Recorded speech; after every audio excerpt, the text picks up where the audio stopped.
Vamos ahora a nuevo bloque de entrevistas y tenemos una amiga de la casa porque María ya ha participado y hemos hablado, hemos podido conversar sobre diferentes temas que tienen que ver con salud mental, con bienestar, y vamos a presentarla, vamos a hablar entonces de nuevo con María Casariego de Gainza. Ella es licenciada en Psicología, es docente titular del Máster Psicoanálisis de la Universidad de La Matanza, es miembro de la comisión directiva de IAN Argentina, es artista plástica, y esto está muy bien que lo podamos nombrar, y muy buena.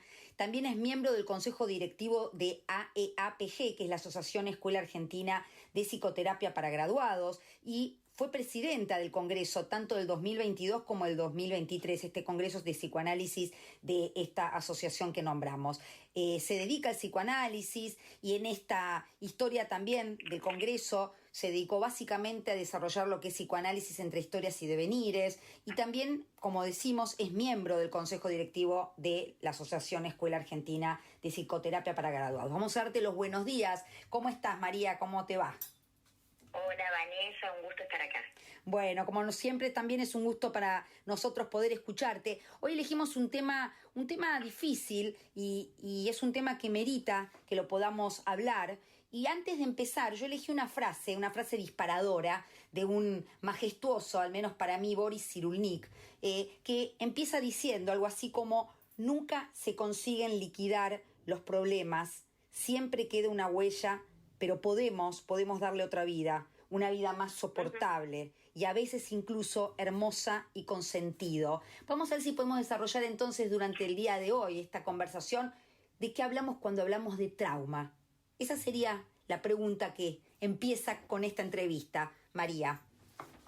Bueno, Vanessa, un tema lamentablemente muy actual y muy en carne viva para toda la población occidental, ¿no?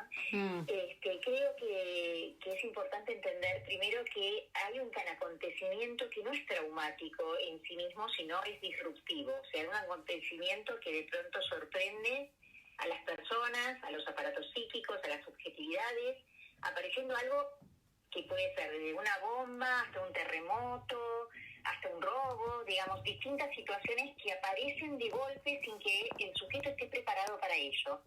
Un ataque sexual, un abuso, y esto se inscribe como acontecimiento disruptivo. Hay un segundo momento en el trauma, que es el momento de resignificación, donde el sujeto puede repensar lo que le pasó. En el momento del trauma uno no puede pensar, uno tiene percepciones. Sí. Que ahora vamos a ver cuáles son estas percepciones. Estas percepciones se inscriben en el aparato psíquico y quedan ahí. En un segundo momento, que bueno, esto depende por supuesto de la edad de la persona, del momento evolutivo, de qué tipo de acontecimiento estamos hablando, etcétera, se resignifica lo que pasó en ese primer acontecimiento. Bien. Y ahí el efecto lo vamos a ver y va a depender de cuánta elaboración o no haya para que esa situación pase a ser traumática. Bien. ¿Qué significa que pase a ser traumática? Significa que es una cantidad, o sea, nosotros en psicoanálisis hablamos de cantidad, o sea, un estímulo muy alto para un aparato psíquico que no lo puede regular, no lo puede metabolizar. Esto puede ser desde porque es chiquito, de pronto es un niño y no tiene capacidad para elaborarlo, hasta que sea una persona adulta en una situación de vulnerabilidad o de sometimiento, donde el estímulo sea muy alto y no pueda salir de esa situación y no la pueda regular. Con lo cual se inscribe lo que se llama vivencia traumática. Bien, ahí te voy a interrumpir un segundito, como para que podamos saber repensarlo y plantearlo quizá de otra manera también para poder entenderlo, para quienes a lo mejor no están en tema. La idea es entender que hay una situación que ocurre, como dice también María, de una manera disruptiva, no pensable, no previsible, que esta situación lo que genera es una ruptura que tiene que ver con las características también de cada persona, ¿no? Y que de alguna manera esta situación sobrepasa esta capacidad de la persona de poder contener, soportar y también procesar las emociones. Es como si hubiera un antes y un después del trauma. Y entonces se sobrepasa esta capacidad de respuesta que tiene el sujeto. Y de alguna manera, cuanto podemos pensar que es chiquito, necesitará más contención de todo un entorno, aunque la contención del entorno se necesita siempre, pero de alguna manera este primer momento es este momento de shock en donde lo que ocurre sobrepasa lo que la cabecita puede sostener, ¿no? Y en este segundo... La cabecita en un niño y la cabeza en un adulto, bien, Vane, porque, bien. digamos, qué sé yo, si pensamos en los acontecimientos espantosos que han ocurrido en Israel, bueno, esto es impensable. Y lo que pensamos como impensable es justamente lo que es una cantidad para el aparato psíquico que no lo puede ni siquiera transformar en un relato posible de contar. Exacto, algo que sobrepasa lo que alguien puede imaginar, entonces directamente no se puede ni pensar ni hablar. Ese es en este primer momento. Psíquico, o sea, la subjetividad en ese momento opta por determinados mecanismos, entre ellos uno que se llama la disociación, exacto, que es que ese núcleo que es traumático queda como separado del resto de las cosas de la vida cotidiana. Y lo que pasa con lo traumático es que justamente no se puede representar, o sea, no se puede contar, no se puede historizar, no se puede armar una narración. Pues uno ve en los pacientes que han tenido situaciones traumáticas que empiezan a relatar algo que a lo mejor pasó hace 20 años y la emoción que los inunda es como si estuviera pasando aquí y ahora. Y esta es una característica de lo traumático que es muy importante registrar, que es que frente al diálogo o al lenguaje de poder empezar a contarlo hoy, se siente la misma emoción que se sintió, la misma angustia, la misma tristeza, el mismo desborde, que se sintió en el momento en que esta situación ocurrió. Exacto. Y esta situación que ocurre, como decís María, no solo afecta desde un punto de vista psíquico, emocional y físico al sujeto, ¿no? Porque de alguna manera se sabe que el sistema nervioso también recibe un impacto enorme. El cerebro recibe un impacto enorme. Sí, que soma, digamos, somos todos juntos, exacto, con lo cual hay sensaciones de taquicardia, sudoración, palpitaciones, irrumpe el llanto, en muchos momentos no quedan palabras para hablar de eso, aunque haya pasado mucho tiempo del acontecimiento traumático, digamos. Esto es lo importante, que si el acontecimiento ocurrió en un momento y no hubo un proceso de elaboración adecuado, cuando se resignifica esto, se resignifica como una cantidad que no se puede regular, que uno dice, bueno, me desborda, hablar de este tema no puedo, en general surge esto, mejor no hablar de esto. Yo pertenezco al equipo de trauma en la Argentina y en el momento que explotó la bomba de AMIA, yo estuve trabajando ahí y se le ofrecía al personal tanto asistencial como a los familiares y las personas afectadas tratamiento gratuito por un año. Hubo mucha gente que no quiso, que no quería, que no podía hablar. Y esto es muy interesante porque el otro día hablaba con una colega en la Franja de Gaza, desde Israel, y me contaba que estaba pasando el mismo fenómeno. Hay mucha gente que dice, yo en este momento no puedo hablar. Y muchos pedidos surgieron cuando pasó lo de las Torres Gemelas. Claro. Mira cuántos años después. Claro, esta idea de que a lo mejor algo que ocurre puede activar un momento del pasado, hasta un olor, una situación que reactiva algo que no fue digerida, que no fue procesada, que no fue elaborada, ¿no? Y esto es interesante, sobre todo para que desde este programa podamos también generar esto que tiene que ver con la prevención. Digamos, por un lado, cuando hablamos de chicos, ¿no? Esta posibilidad de que haya gente, adultos, profesionales que puedan acompañar a ese chico para que ese chico o niño o adolescente pueda tener la posibilidad de ir resignificando y poder llegar a la adultez desde un lugar mucho mejor, porque a su vez esto él también como adulto lo va a pasar a sus futuras relaciones. Y en el adulto también digo, qué importante es, como decís vos, y qué interesante el poder ofrecer un lugar para poder hablar, porque la disociación no es mala en el sentido de que es el método disfuncional que encuentra la persona para no encarar esto que lo destruye, ¿no? Sí, acabo de decir dos cosas súper importantes. Una cosa teórica que yo estoy transmitiendo en este momento, que es el tercer tiempo de trauma. Desde el psicoanálisis siempre se habló de dos tiempos del trauma: el primer tiempo del acontecimiento y el segundo de la resignificación, que es este momento cuando uno entiende lo que pasó. Si pensamos, por ejemplo, en un abuso infantil, es a partir de cierta edad donde, a través de entender la sexualidad, el niño entiende que fue abusado, cosa que no entendió en el momento que ocurrió, si fue en su temprana infancia. Y yo planteo un tercer tiempo del trauma, que es justamente el marco social. Okay.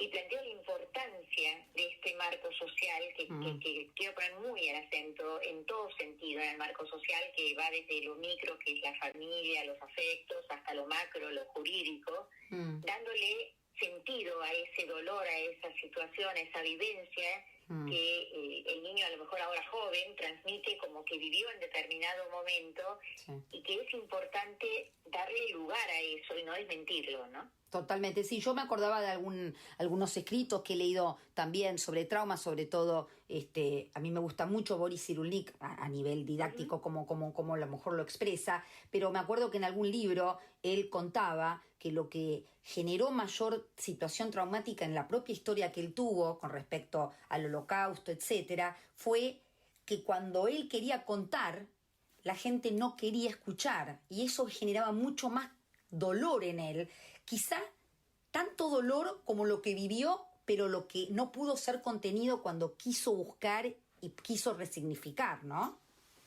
Esto sería la retraumatización de lo traumático, ¿no? Entonces, digamos, este tercer tiempo es un tiempo o facilitador y capaz de generar una historia colectiva sobre lo que le pasó a esa persona o lo que pasó a ese grupo social. Si es una persona, bueno, ocurre en una familia, entonces esto no le pasó solamente al niño que fue abusado, sino ocurrió en esa familia. Y entonces que esto pueda circular y pueda historizarse como bueno, un drama, un dolor, un padecimiento que padece la víctima, pero la padecen todos como familia, y que esto se pueda hablar. Esto es una posibilidad y es una potencialidad muy importante, y otra muy negativa es cuando esto se silencia, de esto no se habla, es un familiar cercano, callémonos, o sea, esto no se dice, o en el caso de cuestiones sociales, bueno, esto está atravesado por cuestiones políticas y no hay que hablarlo. La víctima se retraumatiza, o sea, siente que el silencio social es algo que lo victimiza más todavía, ¿no? Exacto, porque no se le da la capacidad de reconocer ese dolor, y entonces finalmente no se puede hablar, ¿no? Y hay muchas historias de nuestra propia historia, independientemente de tomar partido, situaciones que evidentemente son objetivamente traumáticas, ¿no? Y también obviamente con lo que está pasando en Medio Oriente hoy, sin tomar bandos tampoco, ¿no? Situaciones traumáticas que implican la muerte de un padre, la muerte de los hijos, ¿no? Todas estas situaciones que van a tener coletazos. Y por eso me parece que es importante, cuando hablamos de psicoeducación o hablamos de prevención, llevar un poco, ¿no? Y vos que sos un especialista en estos temas, la idea de entender que la manera de transitar estos hechos terribles es a través del contacto con otro, ¿no? El contacto, la escucha respetuosa, no poner contenidos. Esta psicoanalista de la Franja de Gaza me decía la importancia de que si no puede hablar, que pueda hacer, que pueda recuperar cuestiones de la vida cotidiana. En el caso de niños, que pueda recuperar el dibujo, que pueda recuperar espacios de hacer, aunque no pueda ponerle palabras, pero que sea con un otro que le signifique y le categorice su dolor como válido. Y otro que es muy importante alojar el dolor, ¿no? O sea, esto de no desmentirlo a veces es tan angustiante para los adultos, sobre todo si son adultos cercanos, que no toleran lo que el niño está diciendo o lo que otros adultos están diciendo, y es, bueno, esto no pasó, o callate, o esto no se habla, pero no porque quieran desmentir al niño, sino porque les resulta tan doloroso que no lo pueden tolerar. Exacto, y qué importante entonces está esa mirada, ¿no? Y digo, también cuando pensamos de trauma, me parecía que era interesante que nos cuentes que, como decíamos siempre, no es solo lo que pasa, sino lo que hacemos con lo que nos pasa. Quiero decir, una situación puede ser traumática para una persona, pero puede ser que no lo sea para otra. Totalmente, y tampoco pensar que algo porque, qué sé yo, alguien que estuvo en un terremoto, ponele, para ponerlo distante de todas otras cuestiones emocionales. Uno dice, bueno, alguien que estuvo en un terremoto y vivió un cataclismo de este tipo es traumático. No para todo el mundo. Depende, por supuesto, su evolución, su desarrollo psíquico, sus capacidades de resiliencia, sus recursos de mentalización, o sea, sus recursos internos para resolver esta situación. Hay personas que en esos momentos realizan acciones que los alivia del dolor que está ocurriendo. Ayudar a otro, salvar al otro. Por ejemplo, esta colega me contaba que en la Franja de Gaza mucha gente no, alguna gente se desmayó, por ejemplo. Entonces la vida porque creyeron que estaban muertos. Y posterior a esto, que esto es una defensa absolutamente primitiva y animal, los animales cuando se sienten en peligro de vida y atacados, muchos se hacen los muertos. Claro, esto de lucha, huida o freeze o hacerse el muerto, ¿no? Como la cucaracha. Bueno, tal cual. Bueno, esto ha ocurrido en personas adultas que de pronto se desmayaron y quedaron ahí tendidas y creyeron que estaban muertas. Y sobrevivieron. Con lo cual hay una sensación de culpa muy grande de no haber ayudado a otros y de haber sobrevivido a una situación donde a lo mejor familiares y cercanos muy queridos no sobrevivieron. Y esto de poder entender que es un mecanismo del aparato psíquico para salvarse y que eso no está mal en un momento en donde la situación es de horror y de espanto, ¿no?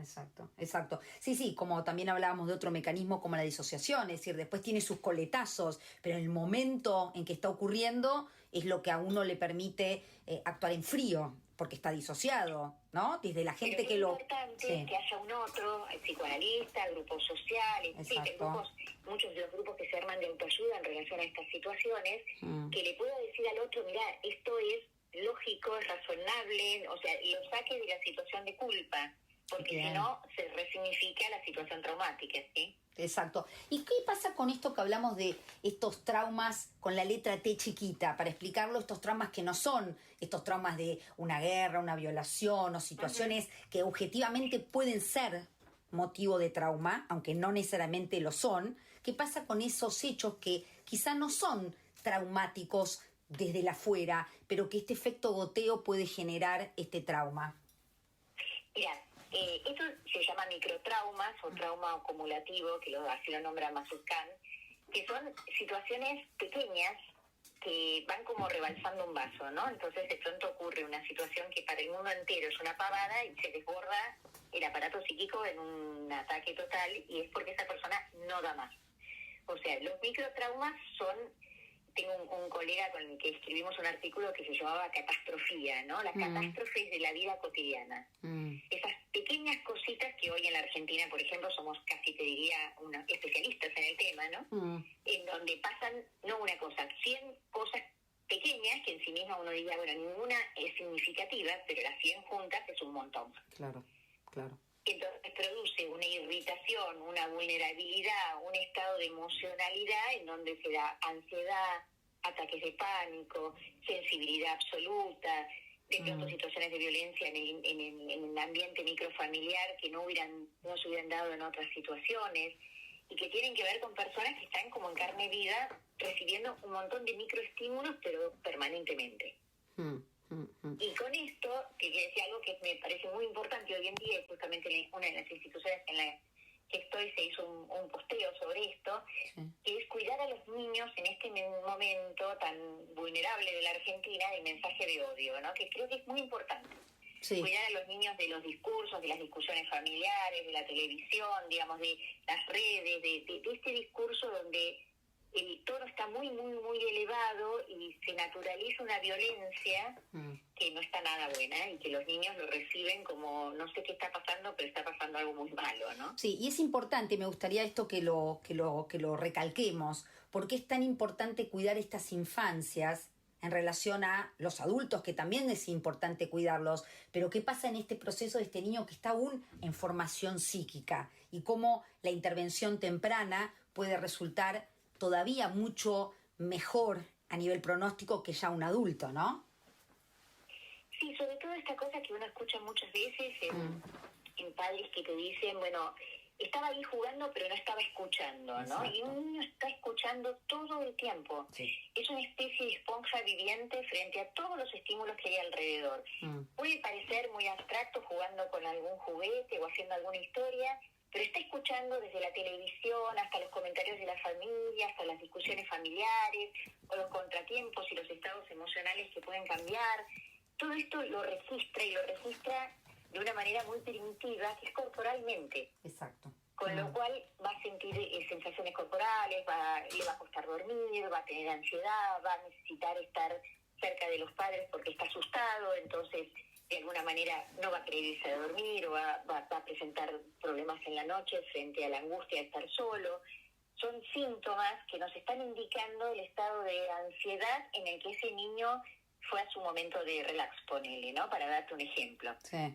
Pero que los adultos desmienten este monto de cantidad que como adultos en este momento y en este mundo actual estamos bastante, entre comillas, acostumbrados o mal acostumbrados, y no nos damos cuenta que es un montón para la cabecita de un niño. Claro, que como adultos, exacto, que como adultos tenemos más tarro y más capacidad, ¿no? Más receptáculo para poder gestionarlo en la mejor medida, y no así los chicos. Y qué interesante lo que decís, porque mucha gente entiende que porque un chico no habla o porque un chico no entiende, y qué interesante también entender que lo que ocurre es que un niño empieza a almacenar y a incorporar esto desde un lugar de una memoria que no es consciente, una memoria que se llama implícita, una memoria en donde el cuerpo es un lugar muy importante de recepción de todo esto, y que esto es muy complicado después para poder resolverlo, porque no hay una narrativa en ese momento que el niño pueda contar, ¿no? Y no tienen los recursos para entender. Te pongo un ejemplo, un pacientito que empezó con temas de mucha dificultad para dormir, para quedarse solo, bueno, hablando con los papás, no tenían ninguna anécdota ni nada que justificara este cambio de actitud del niño, un chiquito de 8 años. Hubo un par de veces que incluso se hizo pis en la cama, digamos, un montón de situaciones que preocuparon mucho a los papás y motivaron la consulta. Sí. Y cuando yo empiezo a trabajar con el niño, una de las cosas que me transcribe es que hace unos meses que en su familia hay discusiones muy tremendas en relación a que dos partes de la familia no coinciden políticamente. Y se han dicho barbaridades en la mesa mientras el niño jugaba. Claro. Y los padres me decían, pero él estaba jugando, no escuchaba. Y una de las cosas que me decía este chiquito es, yo no quiero dejar de ver a mis abuelos. Claro. Y yo decía, bueno, ¿por qué no vas a ver a tus abuelos? Y ahí me empezó a relatar todas las cosas que había escuchado todas, y por supuesto con los adultos decían enfervorizadamente cosas que no midieron lo que estaban diciendo, y probablemente a lo mejor no se rompía el vínculo por estas cosas, pero para el niño sí. Exacto. Sí, esto me acuerdo que en algún momento hicimos también una entrevista, la conocés vos también, María, a Claudia Gestenhaber, que ella hablaba, por ejemplo, de estas situaciones en las tele o en el cine, estas situaciones en donde al niño se lo manipula, en donde hay situaciones ficticias de violencia, en donde gritan o agarran un arma, y quizá el niño no entiende realmente que es un arma, y menos aún entiende que esto es una ficción, y el niño vive eso desde la capacidad que puede entender. Y esto es muy duro para un niño cuando vivencia algo desde un lugar que no puede ponerle nombre. Aún no teniendo palabra, estos bebés o estos niños chiquitos que son manipulados para escenas de televisión o de cine, generan en el niño situaciones, no son inocuas. Sí, nada es inocuo en una cabecita que está imprimiendo Exacto. huellas némicas para el resto de su vida, digamos. Nada Totalmente. es inocuo.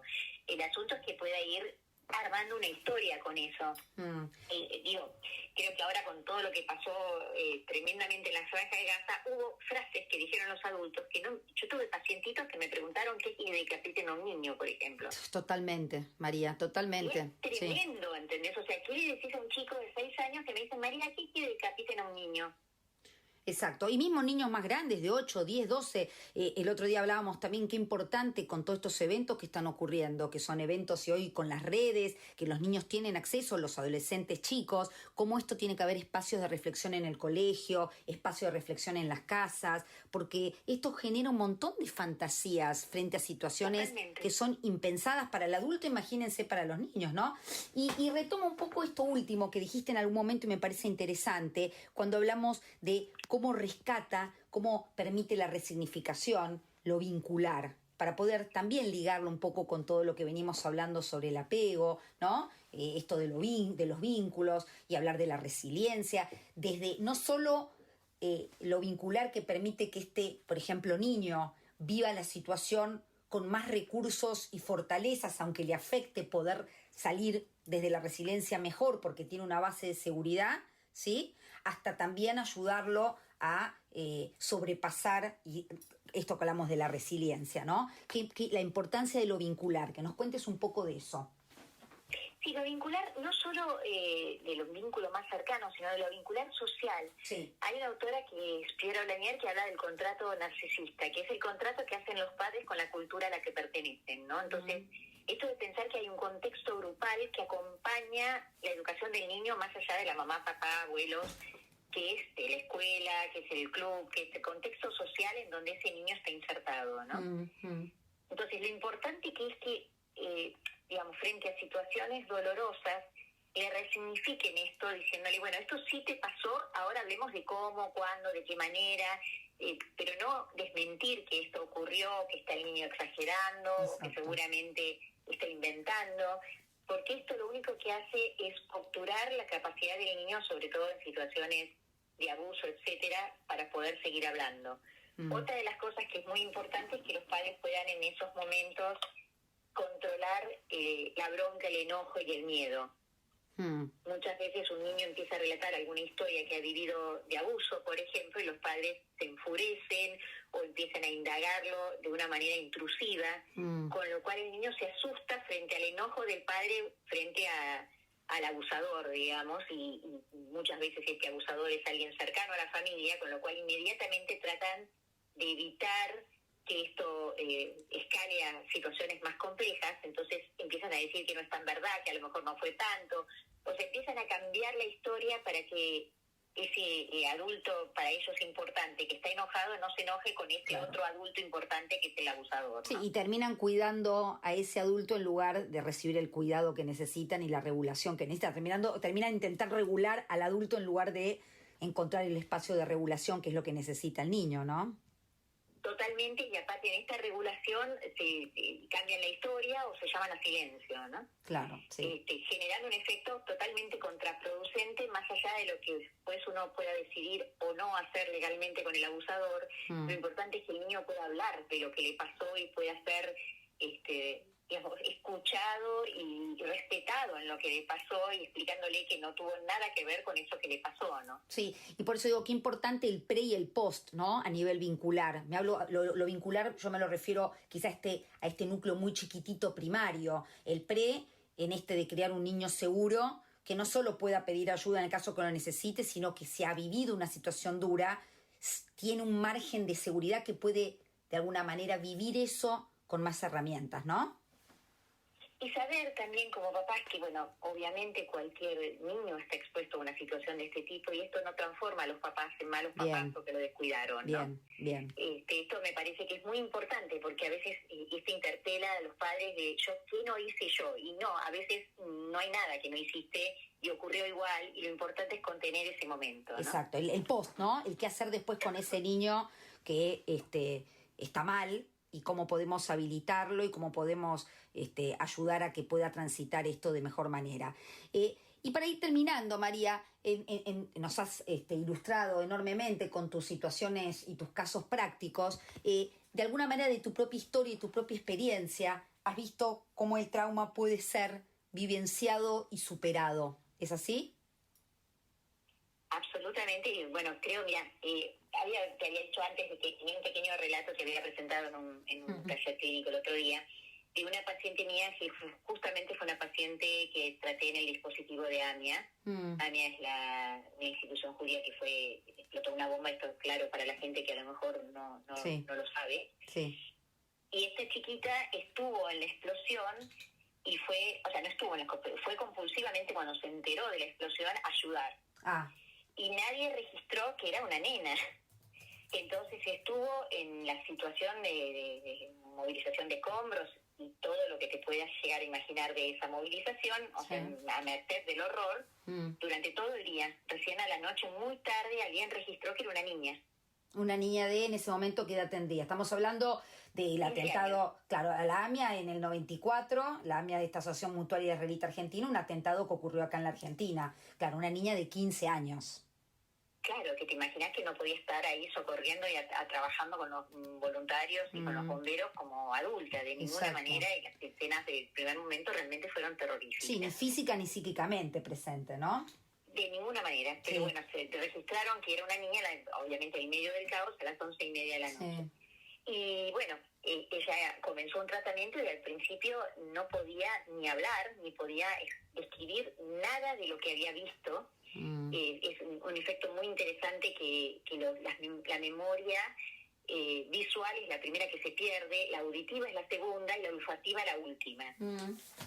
Esta chiquita al principio solo tenía recuerdos olfativos, luego fue recuperando con bastante esfuerzo alguna cuestión de flashes, de cuestiones auditivas, gritos, o sea, situaciones muy tremendas auditivas, y luego pudo empezar a tener escenas, pero tipo lo que se llaman flashback, que son como fotos, así, y que entraban a su cabecita y las decía en estado de conmoción muy grande. A veces las decía bien, a veces casi no se le podía entender lo que decía del estado emocional en el que estaba. Y así, bueno, fuimos trabajando durante un año hasta que llegó el día que se conmemoró el aniversario de la muerte de las víctimas, y bueno, se hizo una ceremonia muy importante y yo le sugerí que fuera. Y ella no estaba muy convencida de ir, finalmente decide ir. Digo, esto del tercer tiempo, de que en lo social, qué importancia tiene, ¿no? Ella, una pregunta que se hacía permanentemente es: no entiendo para qué fui a socorrer en ese momento, yo no tenía nadie en AMIA, ¿para qué fui? ¿Por qué fui? Y era una pregunta que no tenía respuesta para ella, y que la había llenado de escenas espantosas, ¿no? Cuando va al acto de la AMIA, vuelve a las 2 o 3 días a sesión y me dice: ¿sabés que mi abuela era una sobreviviente del Holocausto? Wow. Y me dice: creo que fui por eso. Y luego de esto me dice: bueno, fue mi homenaje a ella. Necesité ir por ella. Y después se largó a llorar desconsoladamente y dice: siento un alivio enorme, entendí. Claro. ¿Qué fue lo que le había llevado a esa necesidad de reparar a otro, ¿no? O de conectar con otro. En el marco de lo social. Cuando ella fue al acto, empezó a ver gente, escuchó historias, lo transgeneracional, etcétera, empezó a revisar, bueno, pará, ¿y yo qué tengo que ver con esto? Claro. A partir de ahí, todo lo que había vivido, que había sido un espanto, y no va a dejar de ser un espanto nunca, tuvo un sentido. Claro. Fuerte este relato, y agradecemos enormemente que lo hayas podido compartir. La verdad que es un tema que creo que es muy importante, como lo has dicho también, María, en este momento de guerras, que si bien estamos lejos, las escuchamos, las sufrimos.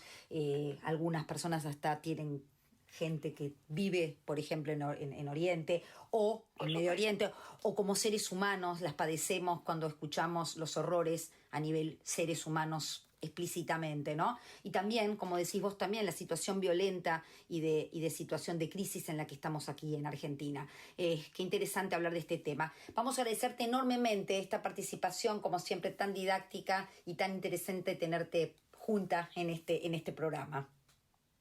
Bueno, muchísimas gracias a vos por darme esta posibilidad, porque creo que es muy importante que también la gente entienda que más allá de no estar en una escena de guerra, hay muchas situaciones pequeñitas que nos inundan mucho y que hay que cuidar sobre todo a nuestras infancias. A la infancia sobre todo, ¿no? Porque ahí está esa frase tan interesante que dice que es más fácil criar niños sanos que reparar adultos rotos, ¿no? Y quizá esa es la idea un poco de esta idea de prevención. Te agradecemos enormemente, María, este contacto del domingo a la mañana. Bueno, igualmente para vos, Dani, un beso enorme. Muchísimas gracias. Estuvimos hablando entonces con María Casariego sobre trauma y apego.